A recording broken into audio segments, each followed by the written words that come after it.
There we go. All right. So we're talking about running a virtual platform, a virtual business, and some of the things you need to consider from the very, very beginning. Okay. I mentioned this earlier, so I'll speed it along because I don't want to be repetitive to my guys. But we run an entire virtual platform right now. We run an entire FMO virtual, and my office setting is my home. That's something that I'm very proud of when I say that, because I don't need to take on the expenses of having commercial real estate. I run it from home. And how I do it is with what you guys see right here, right? And what you see, it's an office setting, right, where I've got two LED lights. You can actually see the reflections of the LED lights right here. I usually have them a little bit wider so that that reflection isn't there. I've got my I got my iPad over here to this side because I run a virtual digital FNA. That way I'm paperless, right? I run my MacBook over here, and I run a second dual screen over here. My second screen is connected to my MacBook. I've got a 1080p webcam on a tripod across from me, and that's what you guys are looking at me. I have it on a tripod because if I touch my table, I want to make sure that it's not shaky, right? If I use the camera from my laptop and I touch my table, like my keyboard or this or that, it starts to kind of shake, right? I've got a professional background, right? I've got my certificates over here, right? I've got a couple over here. I've got a dry erase board back here. I use the dry erase board behind me as the tool for my presentations, right? If you guys remember doing, kitchen table presentations face to face, it was either a flip chart that you have laminated, right, or a yellow pad. I'm very big about the yellow pad because I like to draw my presentations, because when I'm drawing, I'm telling a story, and if I'm telling a story, they're following. But if I'm running a virtual platform, I have to use this as my dry erase board, right? And I've done some serious cases on this board. I mean, this board has some history right here. We've done right now close to $4 million worth of annuity rollover money, and at least 75% of that came off of this dry erase board presentation. These right here. I mean, literally these right here, right? And so the reason I say this is because I'm about to show you guys something that I want you guys to understand. You're all going to have access to being able to do this. Let me share my screen here. Okay. Credibility is a big thing. You've got to address credibility in a virtual platform. Virtual platform gives you the ability to extend your territory. I love that. I love that. I don't just work my clientele in my local community. I work clientele in all 50 states because my license extends all 50 states, right? I also don't have to worry about traffic and drive time, and that to me is no longer an issue. I used to schedule hour-long meetings and then 30 to 45-minute gaps in between to drive back and forth between meetings. My routine was, no lie, every single time it was 10:30, 12 o'clock, 1:30, 3 o'clock, 4:30, an hour long of a meeting, half hour's worth of drive time. And if you say, well, Tony, did you start really that late at 10:30? I saw my first client at 10:30 because guess what I was doing early in the morning time? I was prepping, I was planning, I was having my own phone zone. So I was in the office by 7:30, but I didn't get out to the field until 10:30 because I had a lot of stuff to do in the morning. Nonetheless, I spent so much of my time driving back and forth. That's an expense, guys. That's an expense of your time, of your energy. And so going virtual allows you to go back to back to back to back to back to back. My time slots are simple. I mean, it's 8 o'clock, 9 o'clock, 10 o'clock, 11 o'clock, 12 o'clock, and I keep going all the way through. I might put a 15-minute gap in between just to give my voice a breather. But I always know that there's going to be a reschedule. I always know there's going to be a cancellation. So when I take my lunch hour, I don't map out my lunch hour. I take lunch whenever I know there's a cancellation, right? If it happens to be a Saturday and I'm with my kids, there's a higher cancellation rate on the weekends and on Friday nights. That's a tip for you guys. Friday nights and the weekends is your highest cancellation rate. And so because I know there's a high cancel rate during that time period, I always tell my kids when I have them, I go, listen, what do you guys want to do today? You want to go to the park? You want to go to the pool? You want to go to the mall? Okay, cool. I don't know when we're going to do it, but I know for sure we're going to do it sometime in the day. So if you could be flexible with me, as soon as I know which ones are going to cancel, we'll go in those windows. We'll literally go in those windows, right? I mean, it's cost effective. It's efficient is what it is. It really is genuinely efficient. When I go shopping now, I go shopping for very nice button downs and nice polos and basketball shorts because I don't need to wear dress slacks anymore. I mean, it's just the way it is. Now's the time to capitalize on it. Because of COVID-19 and because of the pandemic, anybody that was against it is now forced to accept it. But the one thing you need to address is credibility. From the very beginning, you have to address credibility. People will always wonder, the guy that I'm talking to on the web, Is he really in the United States? Is he really a licensed agent? Is he really trying to sell me something? Because I'm about to give him my social security number, my debit card. I'm about to give this man, my bank account information. I mean, how do I know if he's not from another country ready to hustle me? How do I don't know, right? I don't know. Final expense. There's companies that will, in the final expense world, you can get policies approved and they don't need bank account info. You know what they need? They need debit card info. Right? That's all they want. There's your debit card info. And so credibility is a huge thing. So a couple tips I'm going to give you today for credibility. If you want to run a virtual platform, you have to address the elephant in the room from the beginning. You have to address the elephant in the room from the beginning, guys. My background, if you notice, it's a professional background, right? I have lighting in front of me. I want the visual side of me to be as professional as possible.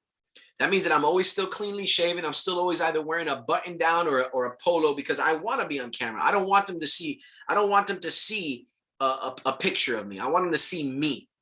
I want them to see that I'm a real person, right? My family knows when I'm in a virtual meeting. I literally put a sign on my door like, hey, I'm running a meeting. So why? Because I want to make sure that they kind of keep it down. The last thing I need is I'm hearing kids running around back and forth, the dogs barking, this, that, and the other. And then all of a sudden my client feels as though they're doing business with somebody, who's running an operation from his garage, a backyard type business. No, this is not a backyard business. This is a professional financial services industry. And this is a professional FMO, and I'm a professional financial services representative. And I'm about to talk to you about $200,000, $300,000, $400,000 worth of rollovers. And trust me, when someone is going to sign away a $200,000 rollover, sign away their retirement accounts, sign away on $500 a month on an IUL, they want to know that they can trust the person they're doing business with. So credibility is enormous. So number one, I'm always on camera. Number two, I'm always clean shaven. I'm always ready to go as though I'm seeing the person face to face. You look at the way Rico is. Rico looks very professional. I don't know if he's wearing basketball shorts or not, but from here up, right, he's very professional. I'm ready to do business with the man. I'm not cooking something, and I'm not running my meeting from my phone, right? I'm not doing that. I'm running it in a professional environment. My background looks professional. So what I urge everybody here to do is don't do a background where don't have your background be where someone can walk back and forth through. Put yourself up against a wall. Like I'm up against a wall, right? Obviously I have the space where I have my computer desk, my computer chair, right? But I'm up against a wall because I don't got to worry about anybody being back here, right? Put your licenses up, like right here at the top here. This is my designation for my CLTC designation. This is my insurance license, right? I have that. If you have pictures with high identity individuals like Grant Cardone, Tim Grover, anything like that, have those types of pictures. Be ready. But this website right here that I'm going to show you is another opportunity for you. Okay. This is a personalized website of who I am. And everybody should at some point or another look to do that. This is a great way, guys. We run a virtual platform. How awesome is it if you have a meeting scheduled the very next day, right? Like today, right now is Tuesday. Well, let's say I have a meeting scheduled on Wednesday. And before my night is over on Tuesday, I'm shooting that person a text message and it says, hey, looking forward to meeting you tomorrow at 10:30 on our virtual meeting. Here's the Zoom ID and here's a link to my website if you want to research a little bit more about who I am. Bam. Right. So what's my website? My website is TonyMartinezFinance.com. Right. I've got a website developer that'll build this for you guys. They'll build this 100% for you already. They're ready to go. Okay. Look at the way my website operates. Number one, it has my government name. My government name is Jose Antonio Martinez. I go by Tony. My government name is Jose Antonio. My designation, my license number, and a quote. This is a quote that I tell clients all the time. Insurance and savings are the tools by which we tell our family, I love you, even when we're gone. Right? Then what do you have? A little bit about me professionally.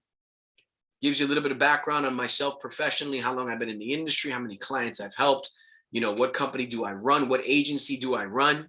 Gives them a little bit about me professionally, but then you know what it does? It humanizes me. It makes me a human being. I'm very intentional. Look at the picture that I have.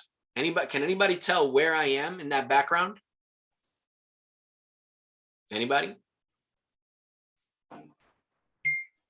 Times Square. City. Say it. Where am I at? Times Square. That's right. I'm in New York City.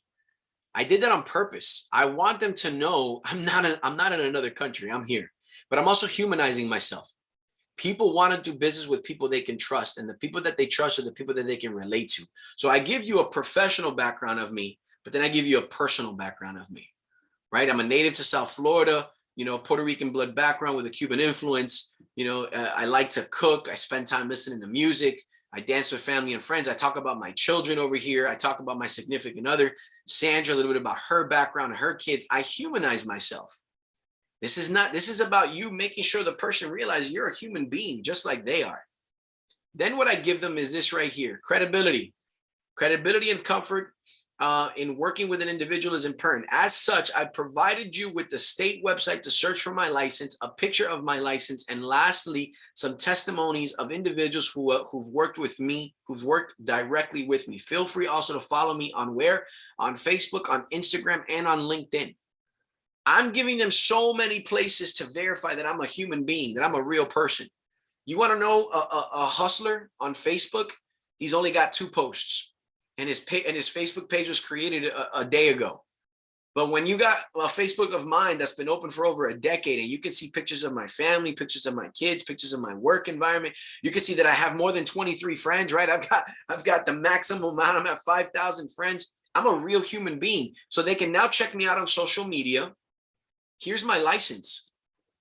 There's a picture of my state insurance license with my numbers, my licenses, everything there. And then guess what? If they want to check it, here's a link to the state website. Pop my name in, pop my number in, validate who I am, validate the whole operation. I'm a human being. I'm a real person, right? You want to check me out on LinkedIn? Click on the LinkedIn link. Bam, there's my LinkedIn page. You want to check me out on Facebook? Bam, there's my Facebook page, right? Come on now, pop up. I know you want to. That's Facebook for you. Bam, there's my Facebook page. Look at that. I'm already talking about. How many of y'all seen this craziness? How many of y'all seen those crazy, what do they call that? The oh my God, what is it? The egg crate challenge, right? It's insane. Look what I wrote. I did a meme on it. Step 1, buy life insurance. Step two, make sure it has living benefits. Step 3, bust your ass. Coach T, TKO, right? Again, I bring in some humor to the industry, right? You want to check me out on Instagram? There's my Instagram.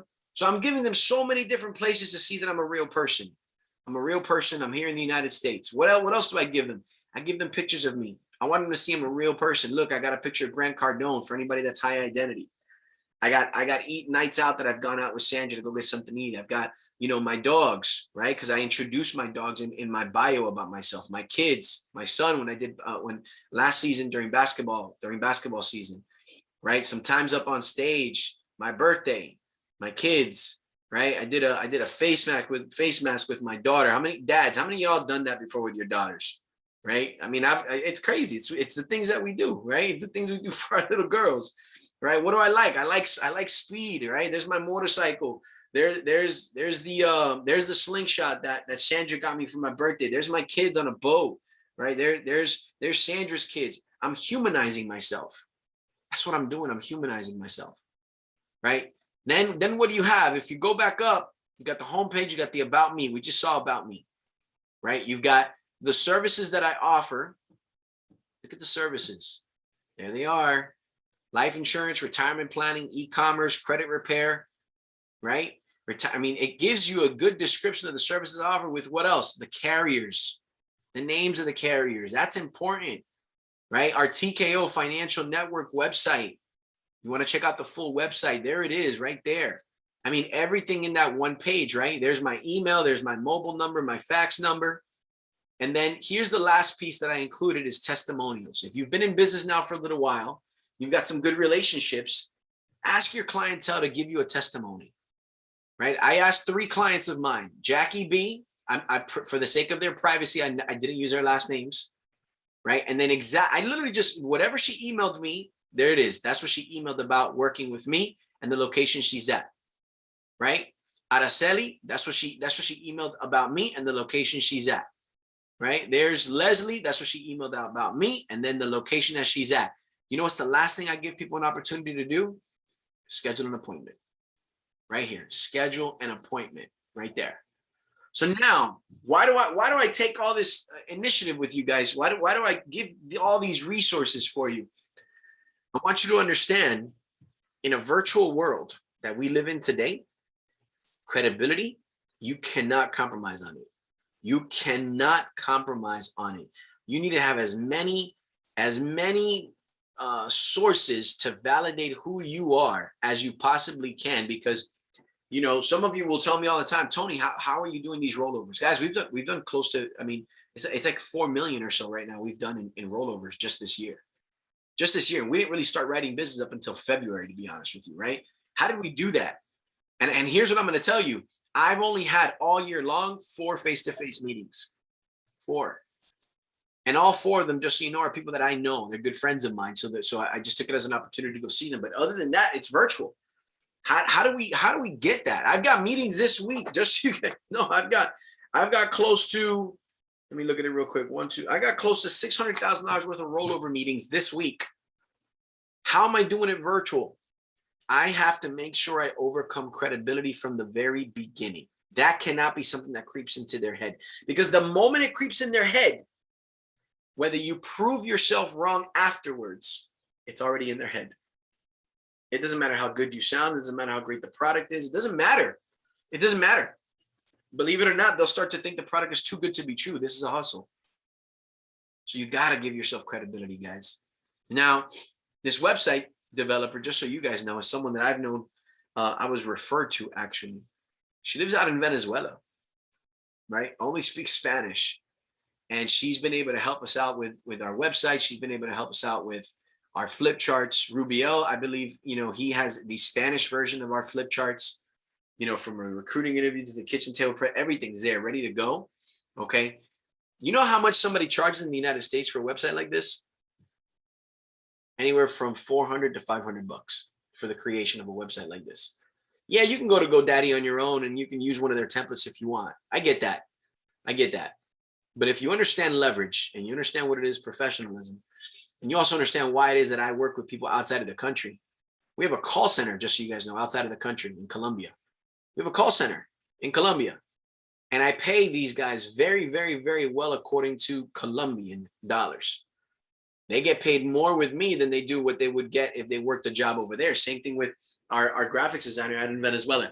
Guess how much I can get these websites for you guys at? $250. $250. And I can get this website created for you with your pictures, with your profile, with your testimonies. Obviously, you email her all of this stuff, but she'll take the time and the energy to create it.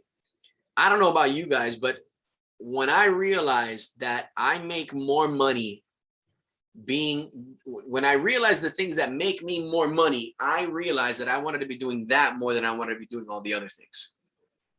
Here's what I mean. Laundry, I make $0 for doing laundry. $0 for doing laundry.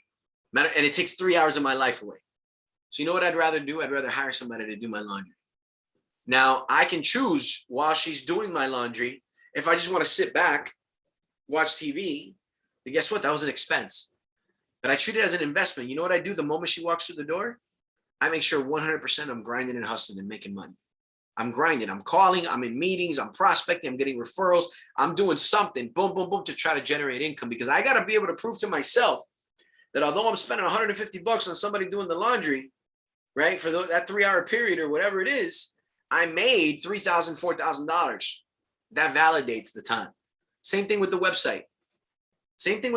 I'd rather somebody take care of it, because I make more money working in insurance. I make more money meeting with clients. I make more money doing joint work with my agents than I do doing that. That's called leverage. I have a mobile mechanic. Why? Because look, I grew up with a mechanic. My father is a mechanic. He said to me when I was younger, you're not driving a car until you know how to fix the car. Simple as that. I mean, I could tear apart a car and put it back together. However, how much revenue do I generate spending my time under the hood of a car? Not much. You know what I'd rather do? I'd rather bring somebody on board and have them fix my car. But while they're fixing my car, I'm grinding and I'm hustling. I'm doing what I know makes me the highest ROI. Boom, boom, boom, boom, boom. If you're a builder, you might want to consider having a real conversation with yourself and saying, okay, what are the pros about me and what are the cons? What are the things that I'm good at? What are the things that I'm not so good at? And what you want to do with the things you're not so good at, recruit an organization of people that are good at that and employ them. Give them opportunities to generate income. Give them opportunities to generate, the kind of contracts that we pay right now, the kind of contracts that we offer right now, every single VP here at some point or another should be able to say, hey, listen, I'm going to bring on board somebody to submit all my applications and do my underwriting. I'm going to give them 25% of my business. And it's more than enough. It's more than enough, especially at a VP level. I mean, you write up a couple of these final expense at 120% contracts. Like, it's more than enough. And you got somebody in your organization that you're feeding, you're helping out. They want to help out. They want to generate income while they do it. That's also called profit sharing, by the way. I don't do salaries. If I do a salary, it's a minimal salary with a maximum profit share. Okay, for those of you that are thinking, what about an assistant? How do I work it? How do I, right? You want to find an assistant that strengths are your weaknesses, number one. Organization, structure, that stuff is important. I'm a structured guy. I am. However, I can't stand looking at Excel spreadsheets. That is just not my thing. That is like cut my veins open, right? But I'm a very structured, like I need an A, B, C, D. And if you notice, I've created systems within TKO so that it's very, very fluid for everybody because that's the way that I operate. But I'm not the behind the computer called the underwriters person. That's not me.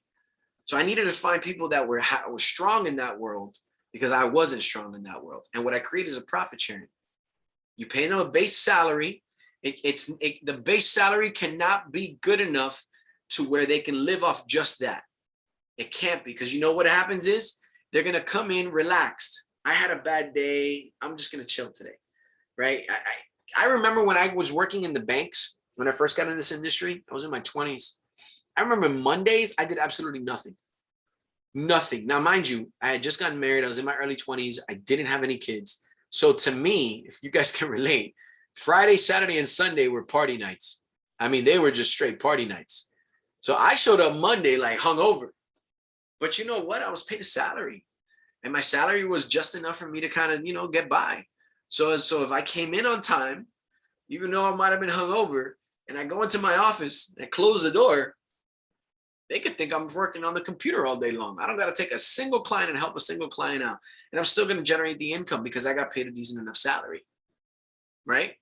So the salary cannot be good enough to where they can coast off of it. But it's got to be enough that it merits a bad day, if that makes any sense. Now, the profit sharing side of it, that's the part. That's the part. You know what a good profit sharing is? I'll tell you what a good profit sharing is for those of you that are considering getting yourself an assistant. Tie a bonus structure to how much business gets issued in a 30-day period. Tie a bonus structure, a percentage that if you hit certain levels, the percentage increases, but at the start of the month, it resets itself. So tie a bonus to that. Do something like, listen, the first 5,000 is 5%, right? But the moment we get to 5,001, right, it's going to jump up from 5% to 7%. If we get to 15,000, it's going to jump up to 15%, right? And so you create those levels where they know if they hit that number, all of a sudden their bonus is 2 times or 3 times more than it would originally was, right? You want bonuses that are like that. You want to tie it to performance. So now you're thinking, man, I'm submitting business. Don't you think that person's going to care about issuing that business before the end of the month? Because if they've issued 10,000 in business and they know that if they can get another 500 issued, their bonus goes from 5% to 7%. And that extra 2% is a big deal. That extra 2% is extra 300, 400, 500 bucks in commissions. Guess what they're going to do? They're going to push to do it for you. They're going to push it. They're going to call underwriters. They're going to call medical examiners. They're going to. Why do I say that is I tie it to my issuance of business. I tie my bonuses to that. Another area you want to tie your bonuses to is recruiting. How many of your agents can your administrative team and you help get through the first week filters, the new associate checklist, not first week filters, I apologize, but the new associate checklist? Because you and I know a new associate checklist generates income. It does. What's in that list? Get contracted, duh, right? You want your agent contracted so they can go out to the field and want to make money, buy their first batch of leads or put together a top 25. Those are the numbers that they're going to be calling, right? And roll themselves into Jarvis. Why? Because you want Jarvis to create speed for you, speed for your business, speed for your agents, and then you can monitor what they're doing. You can monitor in Jarvis what the downlines are doing or not doing. But then number 4, their financial needs analysis. They got to make sure that they do a financial needs analysis on themselves, and they're protected as well too. And guess what? That's an upline business, right? That's an internal consumption. That's an upline business. You don't want to write your own business because it's control business. So you do an upline business. So you know what I do is I tie a bonus structure to how many agents that were recruited on that month went through new associate checklists. And if they don't finish it this month and they finish it the next month, you still get a bonus, but it's less. So now there's an incentive. Finish it this month, finish it this month, finish it this month. That's the kind of stuff that you want to be thinking about, because now you're creating a business. You're creating a business and you're creating leverage. Listen, if you become to your business the answer to everything, you don't have a business. You became the tool of the business. You don't want to become the tool of your business. So ask yourself, what makes you more money in this industry? Running illustrations or talking to clients? Talking to clients, right? I mean, that makes you more money. What makes you more passive income? Submitting the application or focusing on a new recruit? More passive income, focusing on a new recruit. Simple as that. Simple as that. So if you don't have systems in place to help people do that for you, those things for you, then you can't maximize yourself. You can't max out your opportunity. When I close business on a client, I tell the client, I go, listen, you are going to meet everyone in my team. And I introduce who Sandra is. I introduce who Howard is. I introduce who Nikki is. I introduce who everybody is. And I make sure that they understand the moment that I introduce you in a group chat, that means that the application process has begun. They are better at that process than me. If you call me asking me a question about underwriting, you know what I'm going to do? I'm going to go call them and I'm going to ask them because I have no idea. I have no idea. They are the best at that. You know what that means? I focus on acquisition of clients. They focus on retention of clients. Acquisition, retention, acquisition, retention. They know we all make more money as long as I'm focusing on the newest client, dropping new business, or focusing on new recruits. You know when you know what happens when I'm focusing in on underwriting, when I'm focusing in on illustrations, they know something is wrong because it's going to affect everybody's pocketbook. It's going to affect, so they want to make sure I stay away from it as much as possible. But you create that system. You know when I come back around on delivery. Let me give you a tip for deliveries, and hopefully you guys are doing this. If you're not, I'm going to try to make an extra 20 grand a year doing this. Okay, when you get a policy approved. Well, let me ask a question. Let me ask a question. If you have a policy that gets rated means what? It costs more money than how you applied it. Let me ask you guys a question. What do you do? Does anybody have a protocol for that? Maybe yes, no.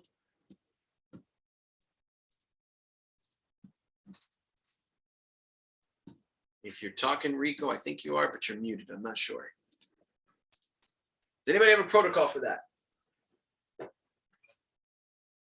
No? Okay. So let's talk about it. Because there's things you should be doing. Ozzy goes into underwriting and it gets rated, which means what? It's going to cost more. What are the other options? Ozzy goes to underwriting and it gets better rating, which means it costs less. Or the third option, policy gets approved as applied for. Or the last option, policy gets declined. Those are the 4 things that can happen for a policy when it's an underwriting, right? So let's just say we applied for, in this example, we applied for 500,000, right, of a term policy, a level term 30, and the policy costs $50 a month. That's how we applied it. That's how we applied it. What do I do in each one of these scenarios? Let me tell you. It's rated. What does that mean? Rated means it doesn't cost 50. Now it costs 65 a month. Right? It costs more money than what we applied it, right? So let me do something here real quick. Sorry.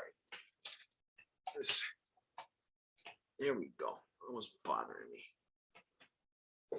That I had to kind of adjust my office while my kid was here, but he's no longer here now. He's back in his room. All right, so what do? Costs more money. I'm going to present the client with two options.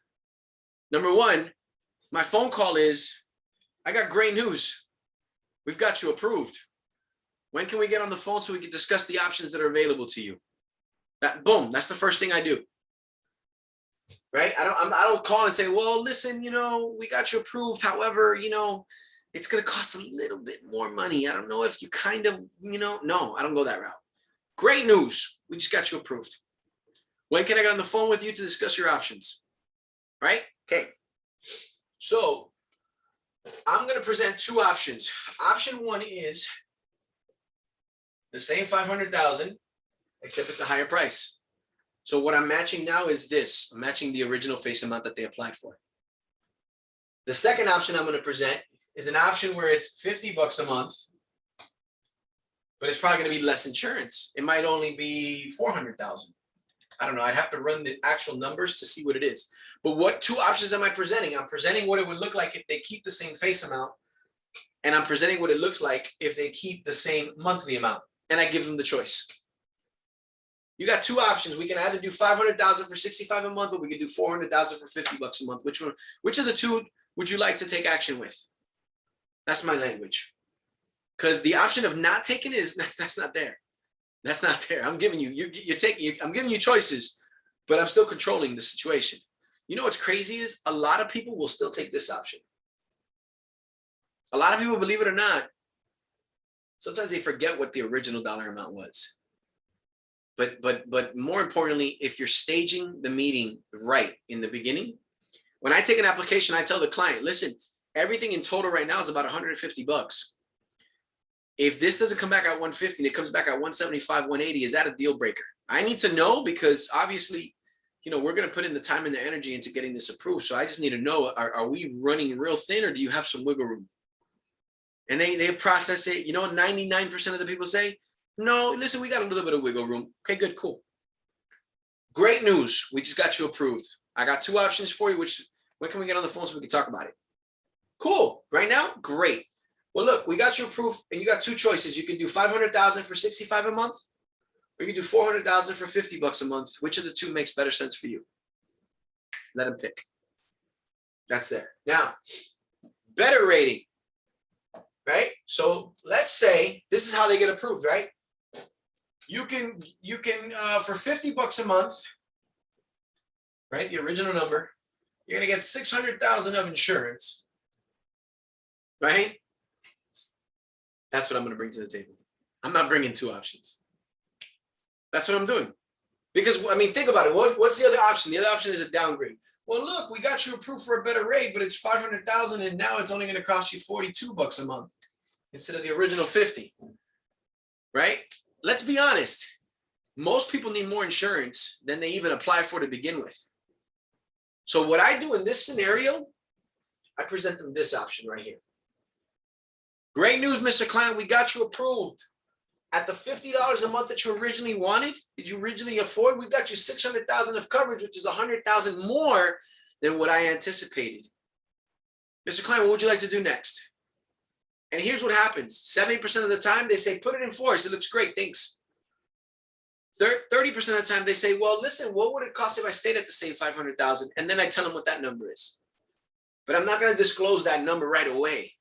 Okay, there is an art to sales here, guys.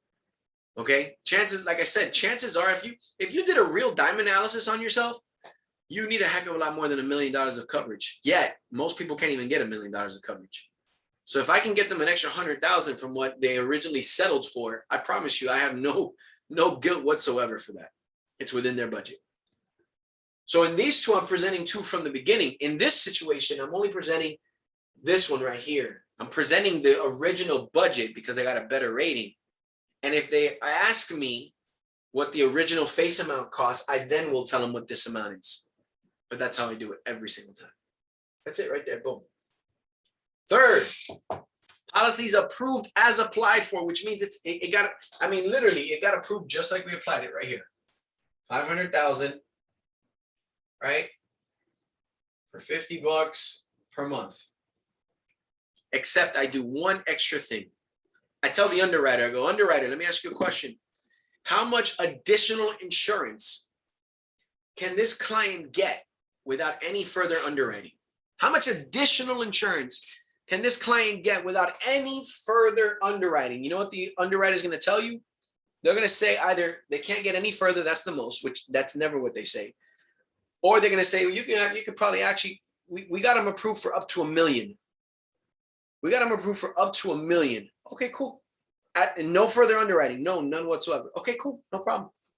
You know what I do now? This policy goes in force. I'm not going to increase this face amount. This policy is going to go in force. But I'm going to bring with me a second quote, a second policy. And the second policy is going to be either an annual renewable term or a 10-year term or a 20-year term, something very low cost, something that's not more than like $20 a month. And I'm going to say, listen, great news. We got you approved as applied for it. As a matter of fact, the underwriter is actually willing to give you an additional $500,000 of coverage for like $15 more per month. What would you like to do? Think about it. What would you say if someone said, well, we can get you an extra 200,000 more for just $15? You know what they're going to say? Okay. Yeah, that means $15 more and I could double my insurance or get an extra 300. Okay, cool. Now this one might be the original 30-year. And the second one for that extra $15 might be another 500,000. Maybe it's only a 10-year or a 15-year. But that's why I like to break it up into different policies, because if a year or two down the line, the client says, listen, things are a little bit tight, I'd rather cut off one and still have the other than cut off all of it because you made it into one policy, if that makes any sense.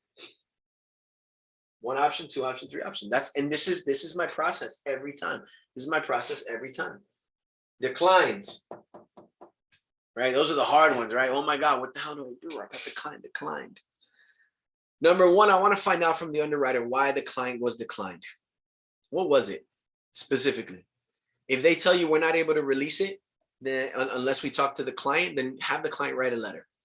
But I need to know exactly what was the reason why before I reapply it.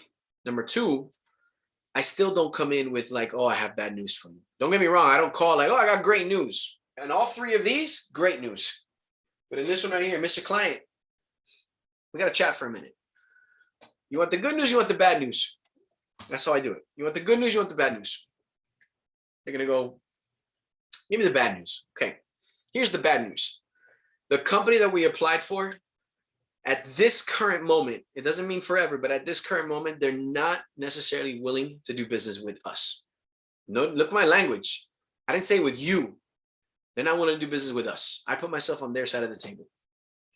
Mr. Client, good news or bad news? Which one do you want? I want the bad news. Okay. Well, listen, the bad news is this. The company that we went with, at this current moment, not necessarily forever, but at this current moment, they're not necessarily willing to do business with you and I. However, here's the good news. I represent over 90% of the companies in the market space, and I've got a couple of them already on standby that are willing to take a look at your application. Let me repeat my language. Let me repeat it again. The good news or bad news? I'll take the bad news. Okay. The bad news is this. The company that we went and applied with, okay, at the current moment right now, they're at the current moment, not necessarily forever, but at this current moment, they're not willing to take a chance on you and I. However, here's the good news. Because I'm a broker and because I'm independent, I represent over 90% of the companies in the market space. And I went ahead of time, and I got 3 other companies on the sidelines that are willing to take a look at your application. And they already know a little bit about your situation. Whether they do or they don't, guys, I don't always do that. I'm not going to lie. I don't. But the client seeing that you're already thinking proactively is a good thing. Now you need to find out. Now, here's what I need to do, Mr. Client. This needs to be a you and I thing. It has to be. This isn't going to work if it's just me. It's got to be a you and I thing. I want you to know that. So here's what I mean by you and I. I need you to put together a letter. Matter of fact, I already put the letter together. I'm going to send it to you. I just need you to sign it. Look how much legwork I'm doing for the client, right? I already put the letter together. The letter is requesting the insurance company give you specifically exactly why you were declined. I need to know exactly why you were declined. Because it might just be something stupid that we could fix. I'm going to send you the letter. I need you to sign it. Can you get it back to me ASAP? Yes, I can. Perfect. Mr. Client, this got to be you and me. We cannot drag our feet on this one. Is that okay with you? Yes, it is. Okay, perfect. Send the client a letter, pre-typed, right? If it's American National, title to American National, North American, title to North American, policy number in it, ready to go. I need to know exactly why I was declined. Please send that information to ... email or mail it to ... address. Send it to the client, have them sign it, send it then to the carrier, and wait. You got to wait for the underwriter to give the medical report as to why it was declined. When you figure out why it was declined, here's what you're going to do. You're going to contact Neelam Patel, Neelam, Neelam Patel, okay? She works in our back office. She's on my payroll, okay? Her job is risk management. What she's going to do is she's going to shop out every company we have in our platform and let you know which company is willing to take a risk and at what price would it cost. That way, when you run the quote, you already know this is the anticipation. And when you present it to the client, look, Mr. Client, this is why you were declined, but this company here is willing to take a gamble. They're willing to give it a shot. However, here's going to be the pricing for it. What do you want? What do you want to do? What would you like to do? Right?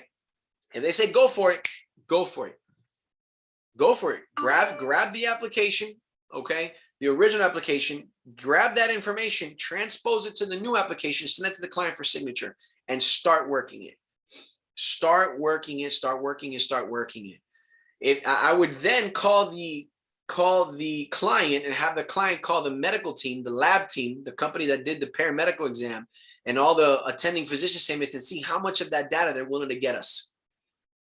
Because if the second insurance company has to pull the same medical reports, you're just dragging. It's just taking longer. But if you're able to get your hands on that medical report, then you got a chance getting things faster, getting things approved. That's what you're trying to do. Let me tell you stuff that causes declines that if the client were to tell you from the beginning, you could have avoided some of this crap. I've seen some crazies. Get ready. Number one, do not do medical exams in the afternoon or in the evening. All medical exams should be in the morning time. People's blood is the cleanest in the morning time when they've had a night to sleep. It is the cleanest. I promise you. Oh, I can only do it in the afternoon, Mr. Client. Sorry, I can't. That's not even possible. We need something in the morning. You want an approval, right? I want an approval because guess what, Mr. Client? I don't get paid until you get paid. So we got to get you approved so that we, has to be in the morning time. Mr. Client, no eating after midnight. Mr. Client, don't be around people that are smoking. I don't need you to have any nicotine in your system. Mr. Client, I need you to eat healthy the night before as well. And the morning of, I want you to drink plenty of fluids before they draw blood and take a urine sample. Once they've drawn blood and take a urine sample, you're free to Krispy Kreme your life away. But until then, nothing. No coffee, no cafecito, no nothing. Nothing. No coffee, no OJ, nothing. Just straight water. Good? Okay. Mr. Client, do you like going to the gym? I do. Do you take supplements? I do. I need you to get off those supplements for like 3 weeks. What? Yes. Yes. Because chances are one of the supplements that you take has creatine in it. There's a high chance one of the supplements you take has creatine in it. Just so you guys know, Bang energy drink is jam-packed full of creatine. If they draw blood and they see high creatine levels, they call it creatinine. The nurses look at that like you have kidney failure. They say, man, your kidneys do not process the creatine in your system. If your kidneys are failing, we're talking dialysis, we're talking all kinds of stuff. Little do they know, no, the client just takes supplements. So you know what the underwriter is going to want? Well, get off the supplements, then do another medical exam at your own cost, and then reapply. No. I'm gonna cut to the chase from the beginning. Mr. Client, do you take supplements? I do. What do you take? I'm in your corner. So whatever you don't tell me, I promise you it's going to be harder for you. I'm like your attorney right now. This is client privilege here. You need to tell me what you're taking. Oh, I take this. Okay, I need you to get off of those for 3 weeks. We cannot do your medical until you've cycled and cleaned out your system. Oh, but these are good for me. I understand, Mr. Client, but let me explain what happens. If these levels are high, although it's good for you, it shows that there's something failing in your system. And nurses and doctors, they can only assume the worst. Either your kidneys are failing or your liver is failing. So I need you to get off that. I need you to get completely off of that for 3 weeks. Can you do that? Yes, I can. Okay, perfect. Mr. Client, do you smoke marijuana? Tell me now. Tell me now. I'll give you a tip, guys. There's companies that will approve people who are marijuana users. They'll rate them as a smoker. But those exact same companies will completely deny you coverage if they find out that you're a marijuana user and you didn't disclose it from the beginning. They look at you like you're a liar. And if they think you lied about this, what else did you lie about? That's really what happens. So ask the question black and white. Don't be afraid. Mr. Client, I need to know something.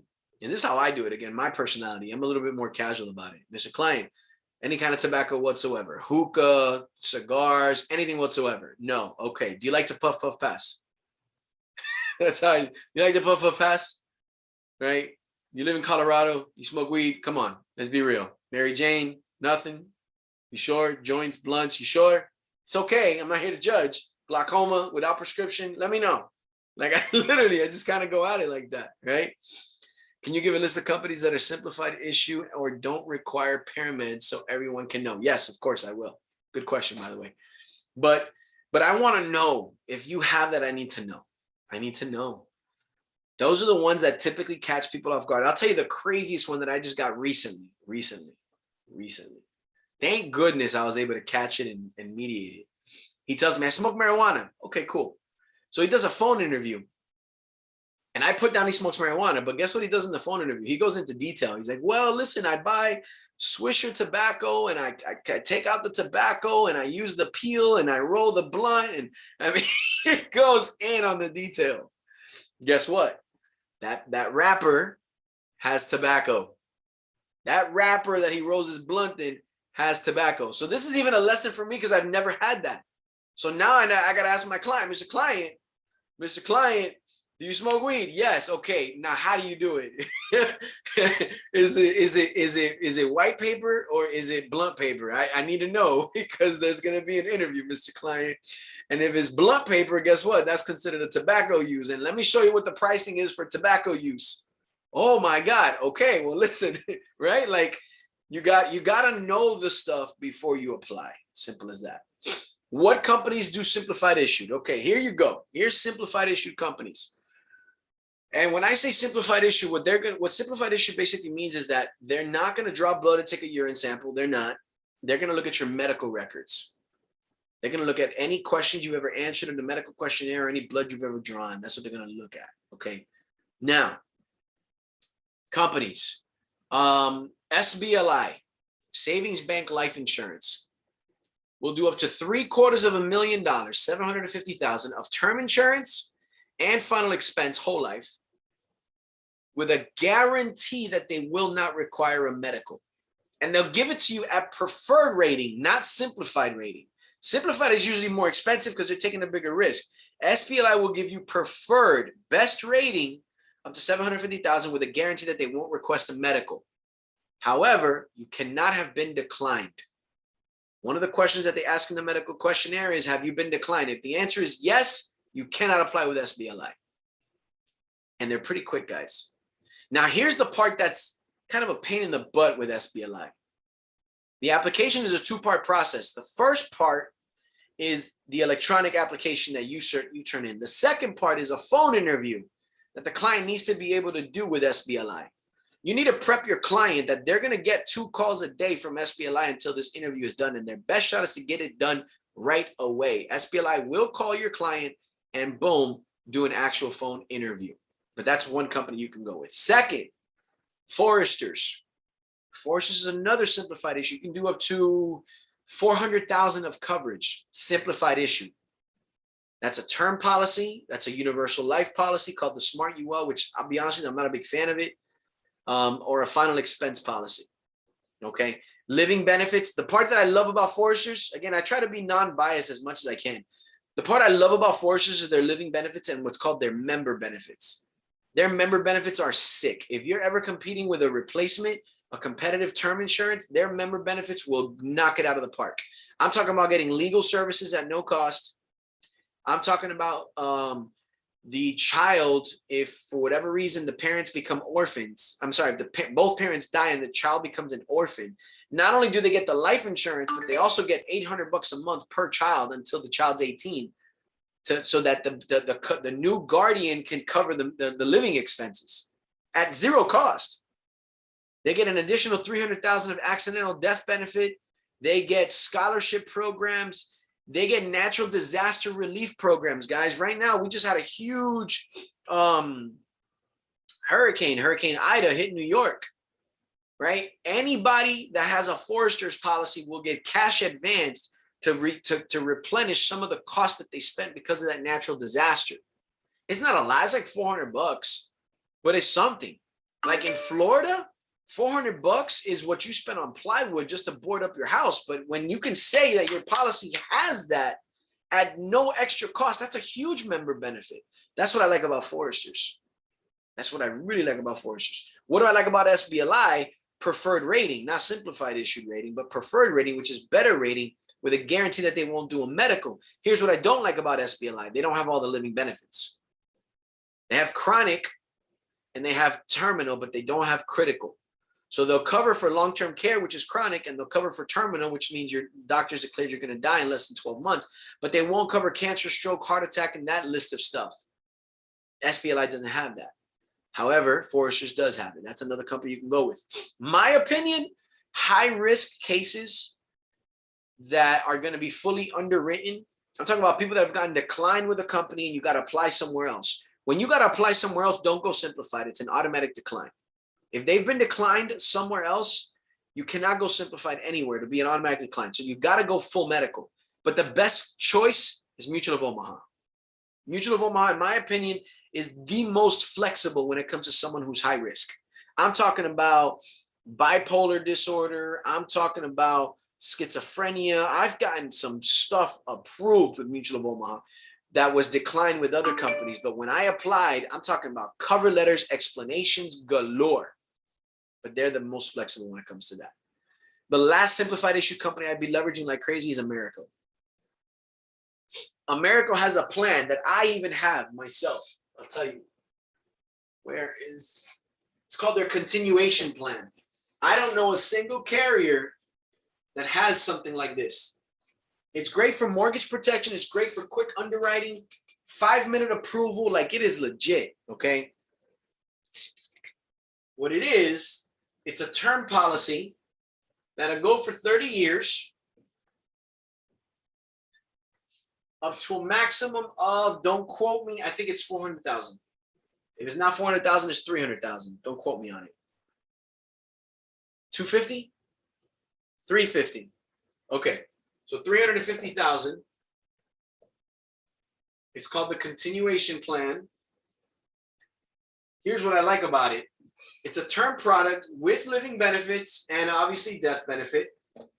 But on the expiration of the policy, it becomes a final expense policy for 10% of what you originally applied for. So instead of saying, listen, you got 350,000 of term insurance for 30 years and on the 30th year it expires, there's nothing left. This policy says, hey, listen, on the 30th year, you won't have 350,000 left over, but you'll at least have 35,000 of final expense insurance that you can have until 121 years of age. That's what's called a continuation plan. It doesn't expire. It turns into a final expense. You know who I love selling that to? Love selling it. Let me see if she's on right now. Let me see if she's on right now. Let me see. Where are you, Crystal Rodriguez? Can you hear me? Can you show yourself on Yes, camera? I can. I Okay. actually can. Yeah. Okay. Crystal, you came from what company? Primerica. Primerica. Oh my God. I love this product for buy term invest the difference. I love it. For people that think like that, for people that say, I kind of want to invest my money elsewhere. I don't know about the IUL, yada, yada, yada, right? You can either sell them an ROP, a return of premium term. Problem with an ROP is that it's typically pretty expensive. We could sell them this continuation plan. And you could say, listen, if these for the next 30 years, we're going to give you 350,000 of insurance.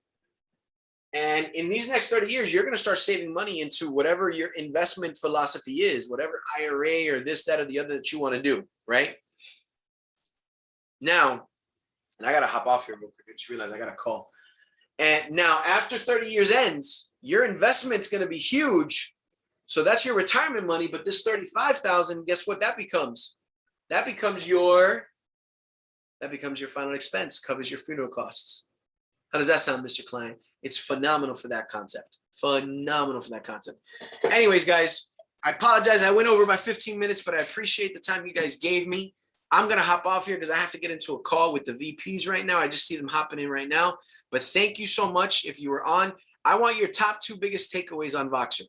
Tell me the top 2 takeaways on Voxer, please. And let me know what other topics you would like for me to train on. I want to know what you guys want so I can provide it. Maybe IUL training, maybe it's annuity training, maybe it's, maybe it's Jarvis training. I don't know. Just let me know what you guys want more training on. And I look forward to seeing that feedback. Thank you so much, guys. I appreciate it. If you're a VP, stay on. I'm going to wait a couple other minutes for other people to get on. If you're not a VP, feel free to hop off and enjoy the evening, guys.